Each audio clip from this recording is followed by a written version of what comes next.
The central processing unit is the general-purpose decision-maker inside a PC. It runs the operating system, game logic, application instructions, background services, and much of the work that prepares data for the graphics card. But the fastest CPU is not simply the model with the most cores or the highest number printed in gigahertz. A core is an independent execution engine.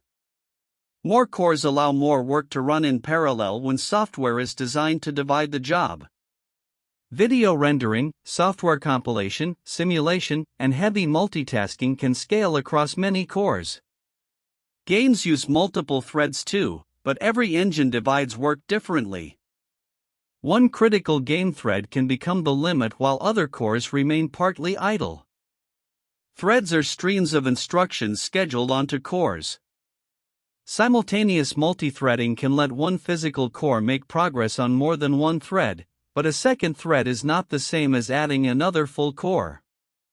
Modern processors may also use different core types. Intel has used performance and efficient cores in hybrid designs, while operating system scheduling helps send different jobs to suitable resources.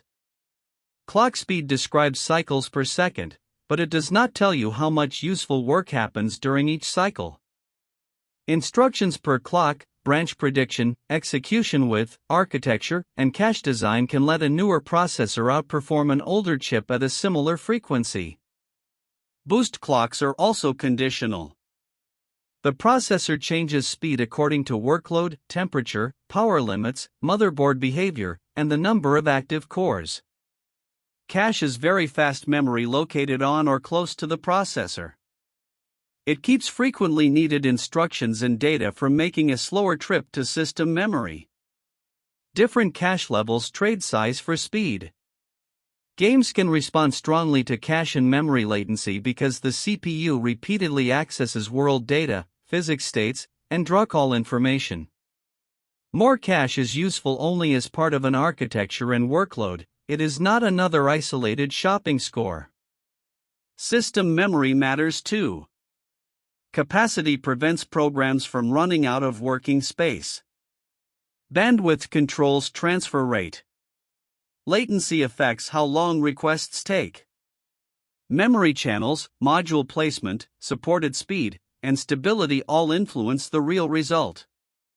Two correctly installed modules can provide more bandwidth than one on supported platforms. Temperature and power determine whether the processor can sustain its intended behavior. A high temperature is not automatically a failure, but falling clock speed and falling performance during the same repeatable task can expose a cooling or power limit. Always examine temperature, clocks, power, and performance together. Choose a CPU by the applications you use, the games you play, the graphics card you plan to pair with it, and the upgrade path you value. Check motherboard socket, firmware support, memory type, cooling needs, and independent benchmarks. For gaming, compare the resolution and graphics settings you actually use. At higher resolutions, the GPU often becomes the stronger limit. The correct processor is not the one with the loudest marketing. It is the one that completes your real work, keeps the graphics card supplied, fits the platform, and delivers stable performance within your power and cooling budget.